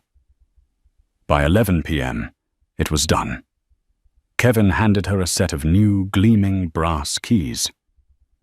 "That's the front backside door and the garage interior door, ma'am. You have the only copies." "Thank you, Kevin," she said, transferring a significant sum to him via her phone. "Thank you for your discretion." "Of course. Good night, ma'am." She locked the door behind him, engaging the new, unfamiliar deadbolt. The sound was deep, final, and satisfying. She was alone with her son in a fortress of her own making. She was watching the baby monitor from her bed when she saw the headlights of James's Range Rover sweep across the driveway just after midnight. She watched him walk to the front door, a silhouette against the motion-activated floodlights. She saw him put his key in the lock and fail. He tried again, jiggled it. She could imagine the confused frustration on his face. He walked to the side door. The same result. His phone buzzed on the nightstand beside her bed. It was him. She ignored it. It buzzed again and again. Then a text message appeared on the screen. "Liv, what the hell is going on? My key isn't working." Olivia picked up her phone. Her fingers were steady as she typed her reply. "Your key doesn't work because it's not your house anymore, James. You made your choice. You chose your mother and a trust fund over your wife and son. You made a decision about our family without me. So now I'm making one without you. You are not welcome here. Find somewhere else to sleep." She sent the message. Then she turned her phone to silent, rolled over, and faced her son, sleeping peacefully in his bassinet. The war had just begun, but for the first time since seeing that name on the birth certificate, she felt like she had an army. And its first victory was the silence on the other side of the locked door. The silence lasted for precisely 7 minutes. Then the assault began. James's first tactic was pleading. A string of text messages flooded her phone, each more desperate than the last. "Liv, this is insane. It's freezing out here. Let me in. We need to talk this out face to face. You, me. No one else. Please, Olivia, think about the baby. He needs his father. He needs his father." The hypocrisy of that statement was so staggering, it almost made her laugh. She pictured James standing on their perfectly manicured lawn, lit by the tasteful landscape lighting he'd been so proud of, unable to enter his own million-dollar home. The image gave her a grim satisfaction. When the texts went unanswered, the knocking started. Not the polite rap of a visitor, but a hard, insistent pounding that vibrated through the solid oak door. "Olivia, open this door now." The baby stirred in his bassinet, his little face scrunching up. Olivia's resolve hardened. She would not allow him to terrorize them. She picked up the baby, holding him close her body, a shield against the noise. The pounding stopped. A moment of quiet. Then the doorbell began to ring, a frantic, incessant chime. He was leaning on it. A petulant child denied his way. Olivia walked to the upstairs window that overlooked the front entrance, staying hidden behind the heavy damask curtain. She saw him there, his handsome face contorted with fury, his fist still raised from banging on the door. He looked utterly lost. Good. After 5 solid minutes, the chiming stopped. He was pacing now, a caged animal, his phone pressed to his ear. She knew with chilling certainty who he was calling. 20 minutes later, A second pair of headlights sliced through the darkness. The sleek black nose of Eleanor's Mercedes sedan purred to a stop behind James's Range Rover. Eleanor Sterling emerged from the passenger side, not in a tweed suit this time, but in a silk dressing gown and a cashmere wrap, her silver hair perfectly coiffed, even at 1 in the morning. She looked not like a concerned grandmother, but like a queen arriving to quell a peasant uprising. She marched up to her son, her movements sharp and angry. Olivia couldn't hear their words, but she could see the pantomime of the conversation. James gesticulating wildly at the house. Eleanor patting his arm, then turning a gaze of pure venom towards the master bedroom window, as if she could sense Olivia watching. Eleanor took out her own phone. A moment later, Olivia's phone lit up with a call from a number she knew by heart. She let it go to voicemail. A text immediately followed. Eleanor, Olivia. This childish theatrical display is beneath you. It is certainly beneath a Sterling. You will open this door at once and stop this nonsense. Olivia felt a surge of defiance. She typed a reply not to Eleanor but to James. Get your mother off my property. This is between you and me. Her presence here proves my point. You are not a husband or a father. You are a puppet. This conversation is over until she is gone. She watched from the window as James read the text. He showed it to his mother. Eleanor's mouth thinned into a hard white line. She gestured angrily, clearly refusing to leave. James looked from his mother's furious face to the dark, silent house. He looked trapped. He looked weak. Olivia had a sudden, brilliant idea. She went to the smart home control panel on the wall, the one James had installed, that controlled everything from the lights to the sound system to the sprinklers. Her heart pounded as she scrolled through the options. There it was. Irrigation system Zone 1. Front lawn. She pressed the manual start button. On the lawn below, every single sprinkler head erupted with a vengeance, sending powerful jets of cold water arcing across the pristine grass. A direct hit soaked James and Eleanor, who let out an indignant shriek. "What is the meaning of this?" Eleanor screeched, shielding her silk robe as if it were under attack from acid rain. James scrambled away from the spray, looking up at the house in disbelief. Olivia allowed herself a small, bitter smile. If they wanted a theatrical display, she would give them one. The drenched and furious duo retreated to Eleanor's car. For a few minutes they just sat there, the car's interior light illuminating their heated discussion. Finally, the Mercedes backed slowly out of the driveway and disappeared down the street. James's Range Rover remained. He was staying, laying siege. He sent one final text. "Fine, you win for tonight. But this isn't over, Liv, not by a long shot." Olivia watched him get back into his car, recline the driver's seat, and plunge the interior into darkness. She stood at the window for a long time, watching the car that held the man who was now a stranger to her.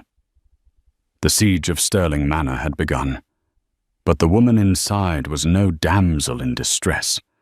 She was the commander of the fort, and she had just won the first battle. Sleep would not come easily, but as she lay down, the keys to her new kingdom safe on the nightstand, she knew she had done the right thing. The locks were not just on the doors, they were around her heart, and James no longer had the key. The next morning, the Range Rover was gone. A small part of Olivia felt a pang of something not regret, but a hollow echo of the life that had vanished overnight. She quickly quashed it. This was not a time for sentimentality. This was a time for strategy. After a mostly sleepless night, spent feeding the baby and watching the driveway, Olivia knew she couldn't do this alone. The Sterlings had wealth influence and a team of lawyers who could crush people for sport. She had her wits, a newborn son, and a righteous fury that was quickly solidifying into cold, hard resolve. She needed her own army. Her first call was to her parents in California. She told them everything, her voice cracking as she recounted the story of the birth certificate. Their reaction was immediate and unequivocal. "You're flying out here today, honey," her father, a retired architect, said, his voice tight with anger. "Both of you. We'll get you the best family lawyer in the state." "No, Dad," Olivia said, surprising herself with her own firmness. "I'm not running. This is my home.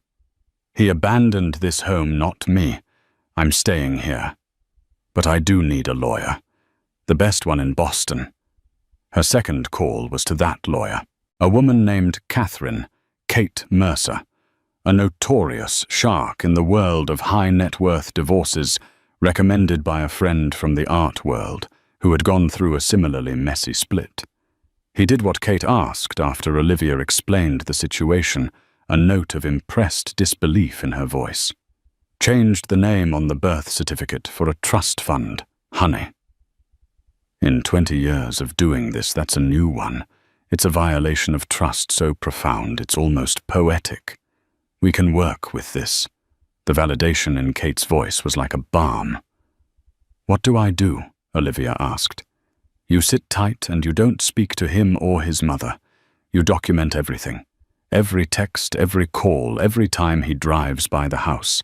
And you start looking. Men like James' families, like the Sterlings. The name on the birth certificate isn't the only secret they're keeping. Look for financial statements, trust documents, anything he might have left behind." Following Kate's advice, Olivia turned her home into an intelligence-gathering headquarters. During the baby's nap times, she began a methodical search of James's home office, a space she'd rarely entered. It was a masculine sanctuary of dark wood leather and the smell of expensive cologne. It was also a treasure trove. Tucked away in a locked drawer of his desk, a lock she pried open with a screwdriver, from the kitchen she found it. A folder labeled Sterling Family Trust, AJS 4. Her hands trembled as she opened it.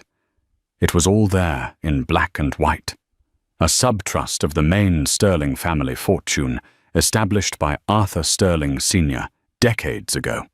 It stipulated that the firstborn male heir of his grandson James would inherit a staggering sum upwards of $20 million, provided the child was legally named Arthur James Sterling IV. The money would be managed by a trustee until the boy's 25th birthday.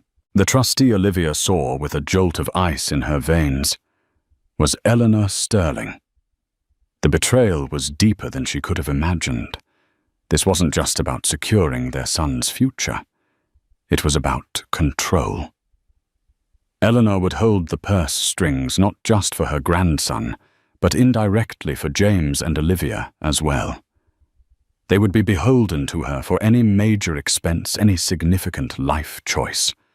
The name wasn't just a name, it was a leash. As she dug deeper, she found more.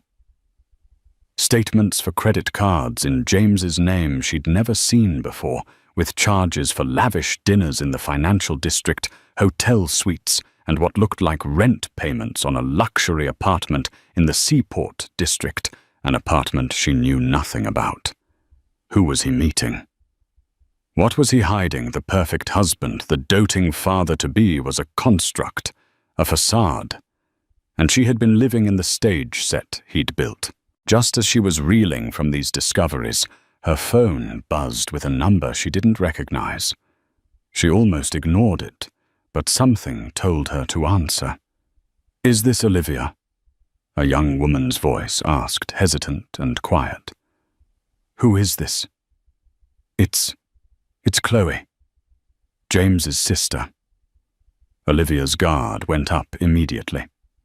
Chloe was the youngest Sterling, a free-spirited artist who had always been kind to her, but was still undeniably a Sterling. "What do you want, Chloe? I heard what happened." Chloe's voice was barely a whisper. "My mother she's on a rampage." "I'm so sorry, Olivia. What James did was unforgivable." Tears pricked Olivia's eyes. It was the first time someone from his side had acknowledged the depth of the betrayal. "He told me you locked him out," Chloe continued. "Good for you. Honestly, why are you calling me Chloe?" Olivia asked, still wary. "Because I hate what my family does to people, what my mother does. She did it to my father. She did it to James. And now she's trying to do it to you and your son. There's something you need to know. The Arthur Trust. It's not just about the money." Olivia sat down, clutching the phone. "What do you mean?" "My grandfather. Arthur was a monster," Chloe said, her voice shaking slightly. "A controlling, abusive man. The trust comes with conditions, bylaws. The trustee, my mother, has the power to make decisions about the beneficiary's education, upbringing, even their approved place of residence, if she deems the parents unfit or not acting in the best interests of the Sterling legacy." The room spun. Unfit. It was a weapon. Eleanor could use any misstep, any deviation from her plan, to declare Olivia unfit and gain legal influence over her son's life. Changing the locks, filing for divorce, it could all be twisted and used against her. "She's already talking to the family lawyers," Olivia Chloe warned. "She's trying to paint you as unstable, hysterical, a new mother suffering from postpartum psychosis. She's going to try and take your baby." The threat landed with the force of a physical blow. This was no longer just a marital dispute. It was a war for her child. "Why are you telling me this?" Olivia whispered. "Because James was too weak to stand up to her. But maybe you're not. And because that little boy deserves to be Arlo, not a pawn named Arthur." "Check the prenuptial agreement, Olivia. The one she had her lawyers draft. Check the fine print under the family legacy clause. James probably doesn't even know it's in there." The call ended. Olivia's mind raced. The prenup. She'd barely read it at the time, swept up in love and trusting James when he said it was just a formality to protect the family business. She found her copy in their safe. With trembling fingers, she flipped to the clause Chloe had mentioned, and there it was buried in dense legalese, a stipulation that in matters pertaining to the cultural and financial heritage of any children, the decisions of the Sterling Family Trust's appointed trustee would be given significant legal weight. She had signed it. Years ago, she had signed a document that handed Eleanor Sterling the keys to her future child's life. But Chloe's call had given her more than just a warning. It had given her an ally, an inside source, and it had revealed her enemy's playbook. Eleanor expected her to be hysterical, emotional, unstable. Fine. She would be the exact opposite. She would be cold, calculating, and armed with information. She photocopied every document, every statement. She took pictures. She uploaded everything to a secure cloud server and shared it with her lawyer, Kate. The siege might be happening at her front door, but the real war would be fought with paper and secrets. And she was finally ready to fight back. 3 days after changing the locks, Olivia made her move.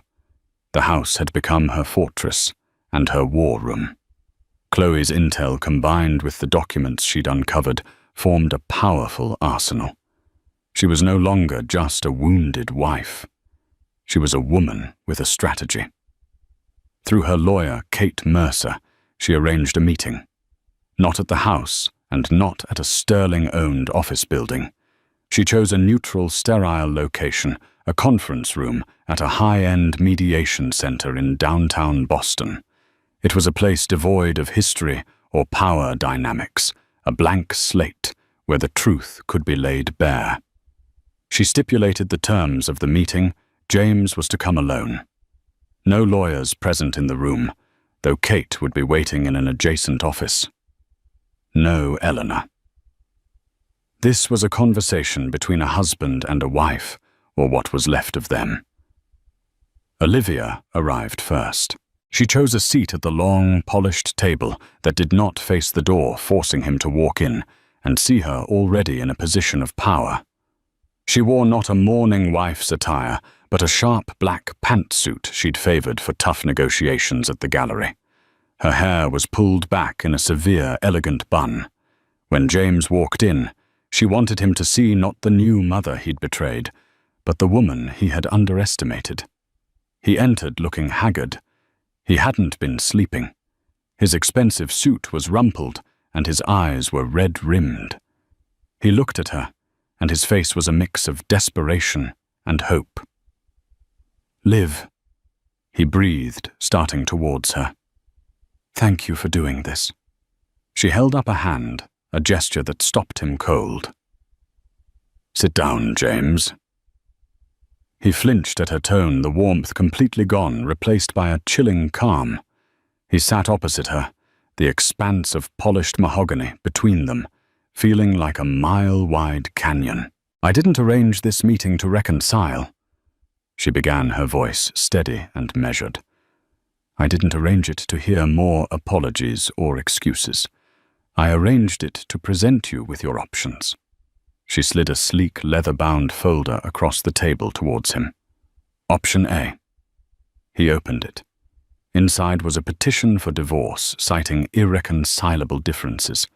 Attached to it were copies of the credit card statements for his secret apartment printouts of the trust documents and a highlighted copy of the prenup's family legacy clause. "That is a divorce filing," she explained coolly.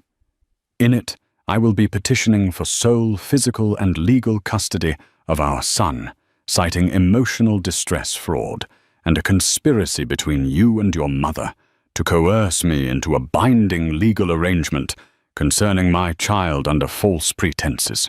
I will be using the evidence in that folder, your secret apartment, the financial deceit, the predatory nature of the trust your mother controls, to paint a picture of a marital environment built on lies. I will argue that you and your family are not a fit environment for a child.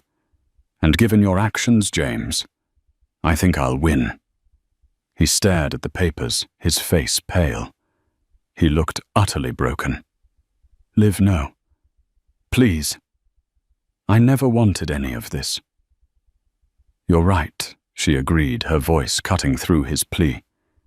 "You didn't want any of this. You wanted everything.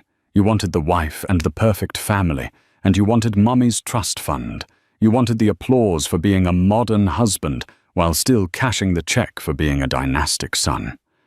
The problem is you can't have both." She let the silence hang in the air, heavy and suffocating. Then she slid a second identical folder across the table. Option B. He looked at her confused before opening the second folder. Inside was a different set of documents. The first was a legal petition to change their son's name from Arthur James Sterling IV to Arlo Cole Sterling. The second was a post-nuptial agreement drafted by Kate that explicitly nullified the family legacy clause of their original prenup. It stated in no uncertain terms that all decisions regarding their child's health education and upbringing would be made jointly by Olivia and James, and by them alone. It also included a financial transparency clause requiring quarterly reviews of all family assets and liabilities to be conducted by a neutral third-party accountant. The third document was a brochure for a renowned marriage and family therapist specializing in intrusive family dynamics. Option B is the only other path forward. Olivia stated, her eyes locking onto his.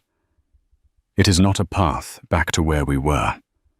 That place doesn't exist anymore.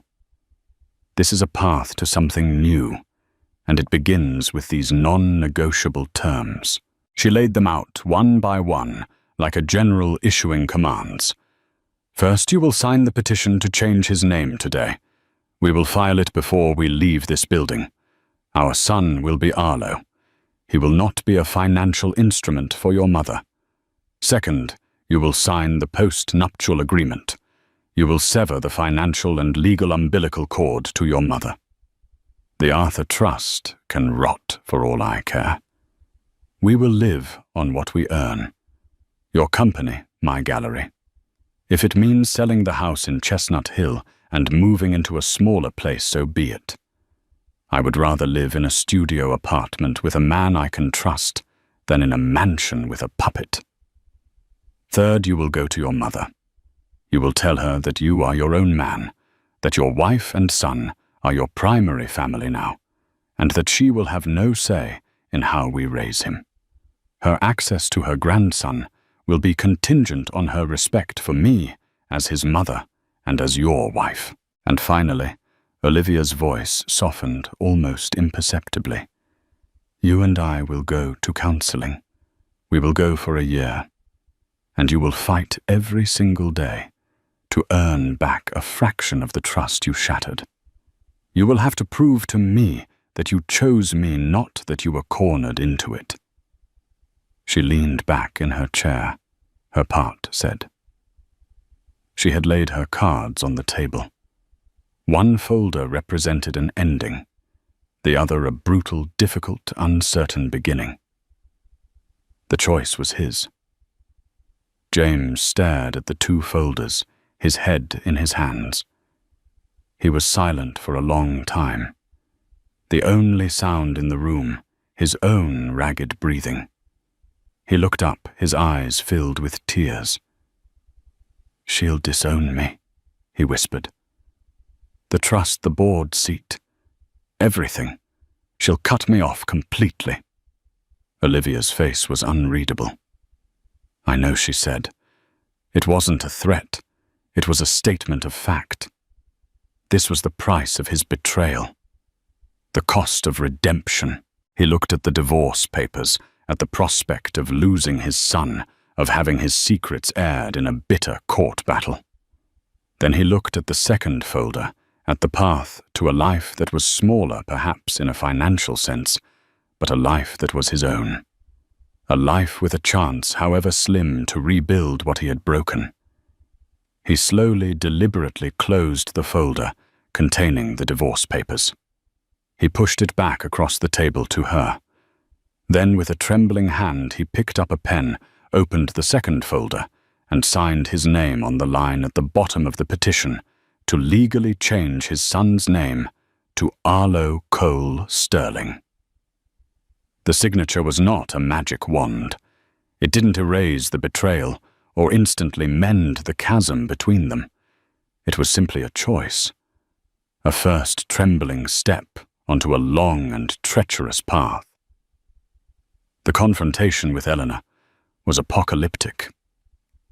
James, armed with a newfound but fragile spine, met her that evening. Olivia was not there, but Chloe later recounted the story in a hushed phone call. It happened in the grand, suffocating library of the main Sterling estate. Eleanor, expecting a report of Olivia's capitulation, was met instead with her son's declaration of independence. He told her he was changing the baby's name to Arlo. He told her he had signed a post-enup that rendered her family legacy clause impotent. He told her that her control over his family was over. Eleanor, according to Chloe, did not scream. Her fury was a far more terrifying Arctic cold. She told him he was a fool, a disappointment, and that he was throwing away his son's birthright for a woman who was common and manipulative. She informed him he was immediately removed from the family trust's board. His access to the generational wealth was severed. She ended the conversation by telling him that he was no longer her son. James came back to the house that night. Olivia had given him one of the new keys after he signed the papers, a probationary key, and he looked like a man who had survived a plane crash. He was pale, shaken, but for the first time in a long time, he looked free. He didn't try to kiss her or hug her. He simply stood in the foyer of the house that now felt too big, too opulent for them, and said, "It's done." Olivia just nodded.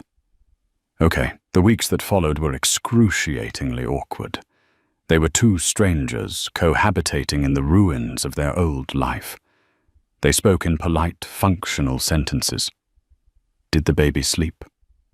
I bought groceries. Our first therapy session is on Thursday. They moved around each other with a painful courtesy, the air thick with unspoken words.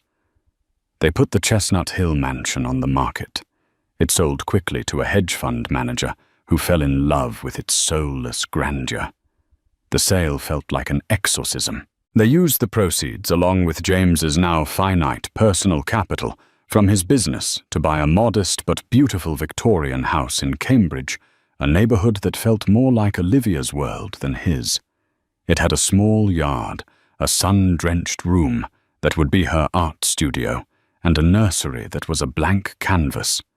Together, without speaking much, they painted the room a soft, warm grey. Olivia unpacked the box of items she had hidden away. The wooden blocks, spelling DANIEL. The onesie that said Future Artist. The silver cup with the D engraving. Seeing them in this new space, this new home, built on a foundation of brutal honesty, felt like a quiet triumph. Therapy was raw. It was ugly. Olivia laid her betrayal bare, the full scope of her pain and rage. James, stripped of his family's influence and forced to confront the weakness in his own character, had no choice but to listen. He spoke of the lifelong pressure, the crushing weight of his grandfather's name and his mother's expectations. It wasn't an excuse the therapist was quick to point out, but it was a reason. Understanding it was the first step toward changing it. Slowly, glacially, things began to shift. The change wasn't in grand gestures, but in tiny, observable moments. It was James getting up for every single night, feeding, insisting Olivia rest, telling her, "I need to do this. I need to show up." It was him actively listening to her talk about her day at the gallery, asking questions, his phone nowhere in sight. It was him one afternoon, looking at their son, their beautiful legally named son Arlo, and saying, "He looks like you. He has your eyes. Thank God." The trust was not rebuilt in a day, a month, or even a year. It was painstakingly re-earned brick by brick. The new locks on their Cambridge home were symbolic. They were chosen together. The keys were shared not as a right, but as a privilege. Their life was no longer a millionaire's fairy tale. There were no more galas at the Harvard Club. No more fawning society pages. Eleanor Sterling never spoke to them again. But what they lost in gilded cages, they gained in something far more valuable: authenticity. They were building a smaller, quieter life. But it was a life that was real. It was theirs. One evening about a year later, Olivia was rocking Arlo to sleep in his room. James stood in the doorway watching them. The silence between them was no longer awkward, but comfortable.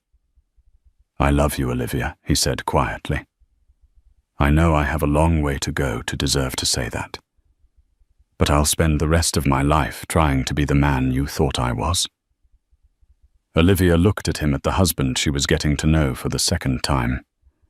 The love she felt was different now, less naive, more cautious but deeper in a way. It was a love that had been tested by fire and had, against all odds, survived. "I know you will, James," she said. And for the first time, she truly believed it. What you've just heard is a story of ultimate betrayal, but also one of incredible strength. Olivia's world was shattered by a single signature, a secret deal made by the man she trusted most. But instead of breaking, she fought back. She turned her pain into power, her home into a fortress, and her heartbreak into a battle plan. This story reminds us that trust is the most valuable currency in any relationship, and once broken, it takes more than apologies to rebuild it. It takes action, sacrifice, and the courage to tear everything down to build something real and lasting. What would you have done in Olivia's position? Could you ever forgive a betrayal that deep? Let us know your thoughts in the comments below. We read every single one. If this story moved you, please give this video a like, share it with someone who appreciates a story of strength and resilience, and be sure to subscribe to our channel for more real-life drama every week. Thank you for listening.